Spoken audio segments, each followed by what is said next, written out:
बार बार, कई बार, हजारों बार मैंने मीडिया के माध्यम से और भाषणों में कहा कि मध्य प्रदेश 3C से ग्रसित है: कर्ज, क्राइम और करप्शन। जब से मोहन यादव जी मुख्यमंत्री बने हैं, 3C का और उनका चोली दामन का साथ है। करीब 9 बार कानून व्यवस्था को लेकर मैंने पर्सनल अलग अलग स्तर पर ट्विटर के माध्यम से, पत्र के माध्यम से मोहन यादव जी से आग्रह किया है कि मध्य प्रदेश जंगल राज बनता जा रहा है। मध्य प्रदेश में कानून व्यवस्था चरमरा गई है। पुलिस का और कानून और प्रशासन का डर समाप्त हो गया है। आप देखो कि रेत माफियाओं का, खनिज माफियाओं का, शिक्षा माफियाओं का या अलग अलग स्केल पे अलग अलग माफियाओं का, यहाँ तक कि राजनीतिक माफियाओं का भी पूरी जड़ें जम चुकी है। मध्य प्रदेश में एक विभाग था, हैप्पीनेस, आनंद विभाग। आज छिंदवाड़ा में एक लड़के ने अपने बच्चों को, अपनी पत्नी को, अपने माता पिता की हत्या कर दी। एक शिप्रा नदी में एक व्यक्ति कूदकर आज ही जान देने की खबर आई। रोज आत्महत्याओं का ग्राफ सर चढ़ के बोल रहा है।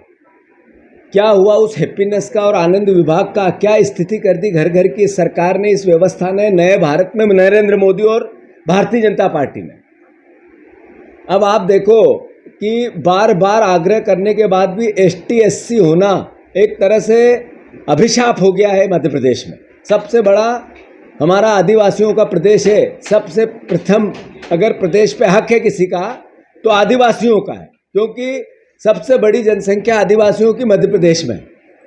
उनके साथ किस तरह का बर्ताव, बहनों के बलात्कार में हम नंबर 1, आदिवासी बहनों के गायब होने में हम नंबर 1, आदिवासी परिवारजनों का अत्याचार और अनाचार में हम नंबर 1, सरकारी क्राइम, सरकारी अत्याचार भी आदिवासियों पे सबसे ज़्यादा यही होता है। और मोहन भैया कांग्रेस को नसीहत देते हैं कि राजनीति न करें।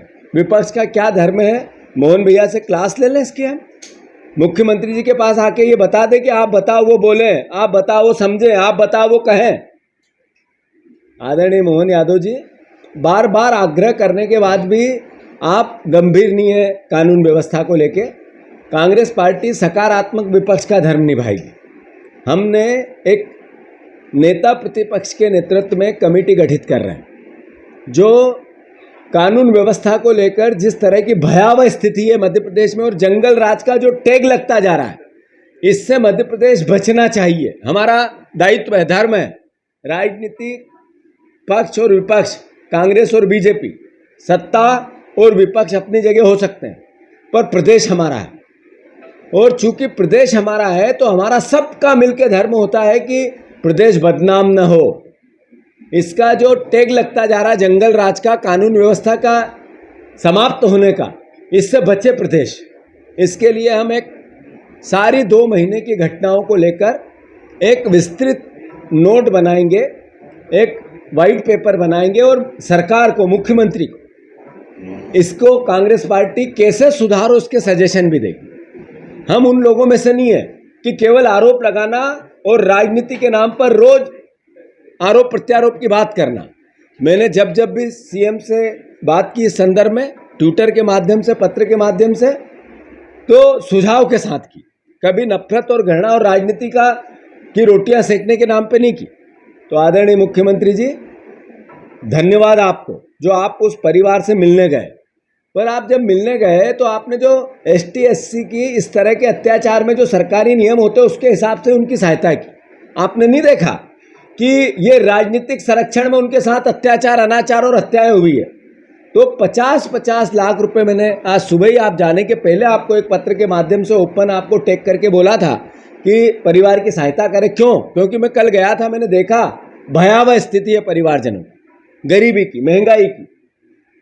एक बुजुर्ग माता जी का मैंने वीडियो जारी किया है ट्विटर पे।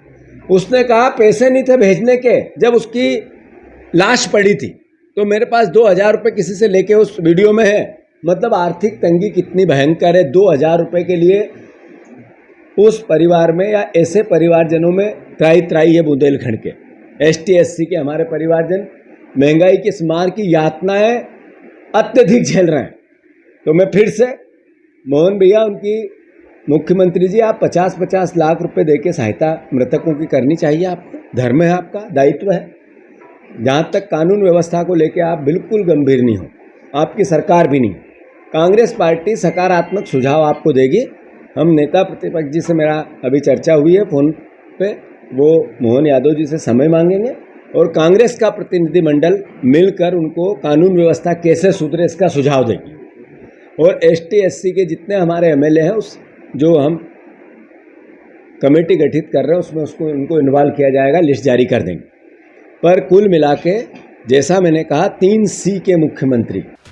एग्जिट पोल 2024 1 जून शाम 6 बजे से, लोकसभा चुनाव के नतीजे 4 जून सुबह 7 बजे से। देखिए चुनाव नतीजों से जुड़ी हर खबर सबसे पहले, सबसे सटीक, केवल अमर उजाला पर, amarujala.com।